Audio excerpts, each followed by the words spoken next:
Indonesia baru saja mengambil langkah besar dalam kebijakan ekonominya dengan secara resmi bergabung sebagai anggota penuh BRICS, sebuah blok ekonomi yang awalnya terdiri dari Brasil, Rusia, India, Cina, dan Afrika Selatan.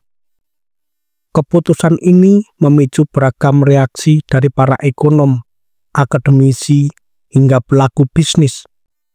Sebagian pihak menganggapnya sebagai langkah strategis yang dapat membawa Indonesia ke tingkat lebih tinggi dalam ekonomi global.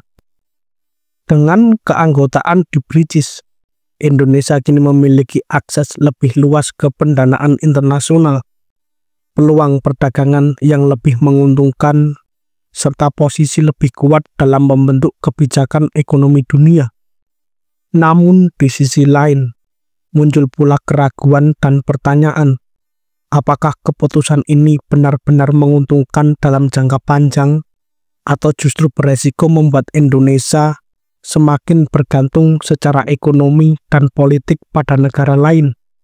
Dari konsep ekonomi kekuatan global, BRICS awalnya bukan organisasi atau aliansi formal. Gagasan ini pertama kali diperkenalkan pada tahun 2001 oleh ekonom Jim O'Neill dalam laporannya yang berjudul Building Better Global Economic Bridges. Ia mengidentifikasi Brasil, Rusia, India, dan Cina sebagai negara dengan pertumbuhan ekonomi luar biasa yang berpotensi mendominasi ekonomi global di abad ke-21. Sejak awal, BRICS tidak hanya berfokus pada kerjasama ekonomi, tetapi juga memiliki agenda lebih luas, termasuk menciptakan alternatif terhadap sistem keuangan global yang didominasi Barat, khususnya IMF dan Bank Dunia.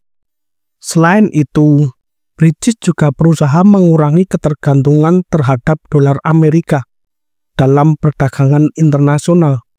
Ketergantungan ini dianggap sebagai resiko ekonomi dan politik, terutama karena Amerika Serikat dapat menggunakan sistem keuangan global sebagai alat tekanan politik.